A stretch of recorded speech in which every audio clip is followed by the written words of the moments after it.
আজকে এটাকে মার্কেটিং করার চেষ্টা করছে। এইটিকে খণ্ডিত করার জন্য একটি আন্তর্জাতিক চক্রান্ত রয়েছে, সেইখানে পা দিয়েছেন দুই একটি ইসলামী দল। এই যে অপকর্ম যারা করছেন বিএনপির নাম ভাঙিয়ে, এটা প্রকাশিত হওয়ার পর দল কি তাদেরকে আশকারা দিয়েছে? দল কি তাদেরকে প্রশ্রয় দিয়েছে? আমরা যারা বাংলাদেশে বিএনপির বড় নেতা নই, মাঝারি মেজ বা সেজ গ্রেডের নেতা, আমরা জানার আগেই ভারপ্রাপ্ত চেয়ারম্যান লন্ডন থেকে নির্দেশ দিচ্ছেন বিভিন্ন অঙ্গ সংগঠনকে, তোমাদের এই ছেলে অপকর্ম।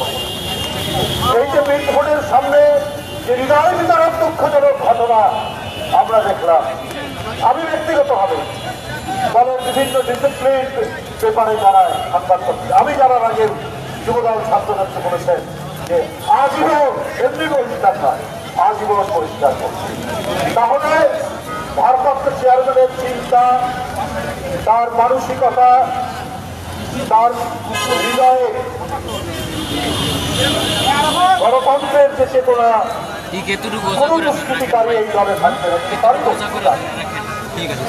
আমরা তো শেখ হাসিনাকে দেখেছি জেলায় জেলায় মাফিয়াদের বিরুদ্ধে অভিযোগ হচ্ছে, কেউ মাদক ব্যবসায়ী, কেউ খুনের অভিযোগ আছে।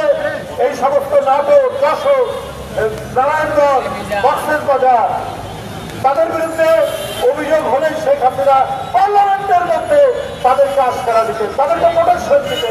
কিন্তু তারেক রহমান এই ধরনের ন্যূনতম কারো কোন অপরাধের খবর পেলে সাথে সাথে দল থেকে বলছিলাম। এই না, এরই মধ্যে 5.5 থেকে 6,000 দলের নেতাকর্মী, অঙ্গ সংগঠনের নেতাকর্মীকে তিনি সাংগঠনিক ব্যবস্থা নিয়েছেন। সাংগঠনিক ব্যবস্থা নয়, অনেকের বিরুদ্ধে দল থেকে মামলা করা হয়েছে যে পুলিশ অনেক সময় নির্বিকার থাকে, মামলা দেয় না।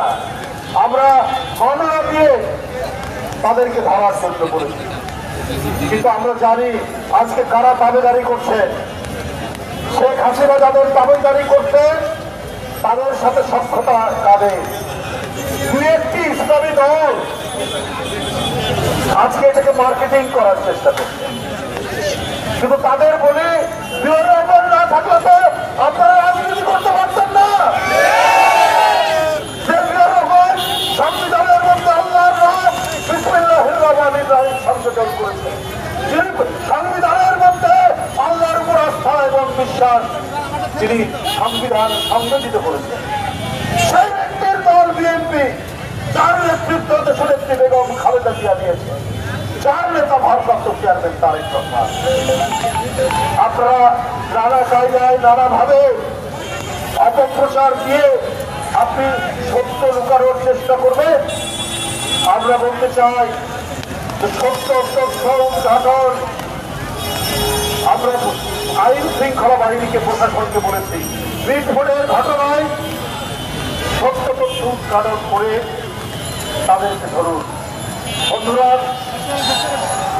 একটা প্রশ্ন, একটা বড় ধরনের প্রশ্ন, যে বুধবারের দিন ঘটনা ফাইনাল হলো কি করে শুক্রবারে?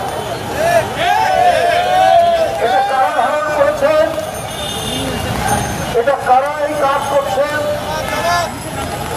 এটা নিশ্চয়ই রাষ্ট্রের অত্যন্ত গভীরে অথবা এমন ব্যক্তিরা করছেন যাদের সাথে আন্তর্জাতিক কোন শক্তির সম্পর্ক রয়েছে।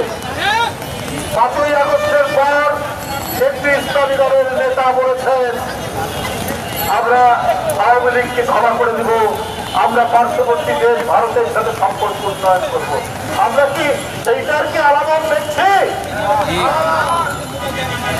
আমরা জানি ওদের কাছে অনেক টাকা আছে, পয়সা আছে। আপনারা কোথায় কি করছেন এইটা তো আওজারা থাকবে না। যুবদলের সভাপতি আব্দুল মুন্না মোনায়েম বলেছে যাদেরকে ওখানে উন্মুক্ত ভাবে সেখানে হৃদয় বিদারক ঘটনা, যে নির্মম ভাবে সাগরকে হত্যা করা হলো, ভিডিওতে যাদের ছবি দেখা গেছে তাদের অনেকের নাম আপনার মামলায় এজাহারের মধ্যে নেই, তাদের নামে আসামি করা হয়। বিষয়টা তো অত্যন্ত গুরুত্বপূর্ণ, বিষয়টা তো অত্যন্ত গভীর। আজকে আবেদন শক্তি নতুন ভাবে এই দেশে তৈরি হচ্ছে, টার্গেট জাতীয়তাবাদী শক্তি, টার্গেট তারেক রহমান। এই কারণে এত অপপ্রচার। আমরা যদি দেখতাম এই ঘটনায় বিএনপি নির্বিকার, বিএনপির ভারপ্রাপ্ত চেয়ারম্যান তিনি চুপচাপ, কিন্তু ঘটনার সময় থেকে তার নিন্দা, তার প্রতিবাদ এবং আসামিদেরকে ধরার জন্য তার যে আকুলতা, তার যে নির্দেশ, আমরা প্রতি মুহূর্তে প্রতি সময়ে আমরা সেটা দেখছি। এইটা তার টার্গেট হওয়ার কারণ কি জানেন? তার টার্গেট হওয়ার কারণ যে 10,000 মাইল দূর থেকে তিনি আজকে 5-6 বছর তিনি যেদিন থেকে ভারপ্রাপ্ত চেয়ারম্যান এই দেশের সাধারণ মানুষকে সংগঠিত করেছেন, গ্রাম অঞ্চল থেকে শহর, শহর থেকে জাতীয় পর্যায় পর্যন্ত মানুষকে এদেশের সাধারণ মানুষকে তিনি সংগঠিত করেছেন। এই কারণে যত হিংসা কয়েকটি রাজনৈতিক দল, এই কারণেই যত প্রতিহিংসা।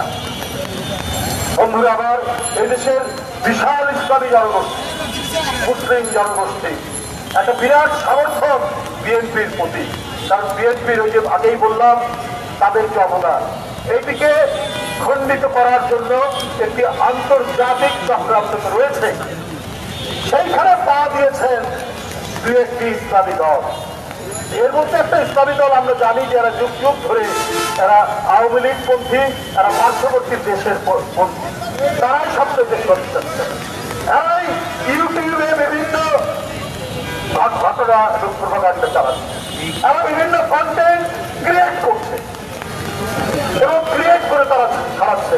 এবং কারা করছেন, কারা ফেসবুকে দিচ্ছেন, তাদের পরিচয় তো আমরা জানি, তারা কোন ইসলামী সংগঠনের আরো বাহক।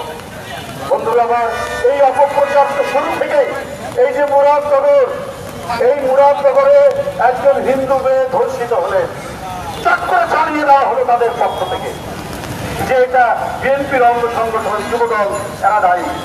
পরে এই ধর্ষিত মেয়ের স্বামী বলছেন যে না, এখানে বিএনপির কেউ জড়িত না, এখানে ওইখানকার যে উপদেষ্টা যিনি কলকাঠি নাড়েন তার লোকজনরা এইটার সাথে জড়িত।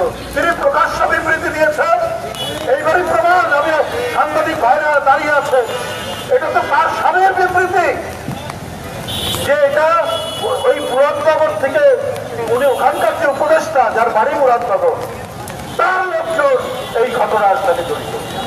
বন্ধুরা আমার, এই চক্রান্ত, এই অপপ্রচার এটা তো হয়নি শুরু থেকে। আপনার ভোটগুলোর হওয়ার ফলে একজন মানসিক অসুস্থ এক ছেলেকে বেদমভাবে মোবাইল চুরির অভিযোগে হত্যা করা, এই মতপার্থক্য তৈরি করেছে তারা, যারা আজকে এই অপপ্রচার করছেন তারেক রহমানের বিরুদ্ধে। তারপরে তাদের তৈরি মত কালচারে জাতীয়তাবাদী ছাত্র দলের ছাত্র তিনি এই বিশ্ববিদ্যালয়ের ধারে তাকে হত্যা করা হয়।